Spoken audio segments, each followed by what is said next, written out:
Government panguva ino yooneswa nhamo, yooneswa ndondo, aiwa vanhu votaura zvakasiyana siyana, toona kuti vanhu vari kuuya vachirisivha mamotor vehicles kuna Wycliffe Nochivhayo panguva ino aiwa fanika vari recent vakaita sana Dorcas Moyo unoita kunge seuchaidzosera mota yacho. Unoda kuti zviitiko zvakungoitika panguva ino ende maevents acho anonyatsa kufolowana zvinonyatsa kupuruvhana kuti aiwa those who are accepting the vehicles zvinhu zvavari kuita aiwa somehow hazvina kunaka. Saka bada masvika mudanyura panapa doti bo subscribe or like or turn on the bell icon. Vanhu vakaona aiwa kuchitaurwa mashoko ekunzi ranganai news asi zvichakona vakaona aiwa na Dorcas Moyo achipiwa mamotor vehicles, but now recently toona kushayika kwe popular musician mukomana Pinjisi. Panguva ino toona kuti pasocial media paende BBC vanoposta Dorcas Moyo muri kuona Pinjisi that Painese muri kuona kudanyura chiti Zimbabwe is a crime scene. During his last moments Tatenda Pinjisi asked for Painese, just Painese.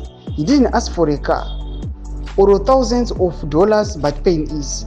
Criminals are flashing state money everywhere, the money that is supposed to be used at our hospitals. Zimbabwe, this is wrong. Mashoko anobuda togopana pane BBC vachiti aiwa nyika yese yeZimbabwe we must rise up.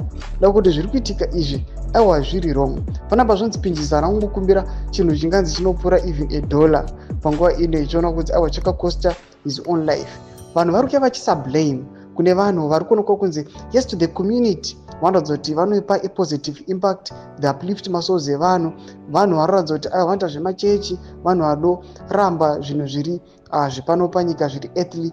They want to promote kuti aiwa valifte masouls evanhu, vanhu vave vanenge vari close to the Almighty. Panguva ino vachizoonekwa the same people vachireceiva aiwa these gifts, especially kune vanhu vakaita sina Wycliffe Nochivhayo vatoona pane ma-allegations ekunzi aiwa mari dzavo idzi dzinonyatsa kuchenuka. Panguva ino toona kuti they are being accused.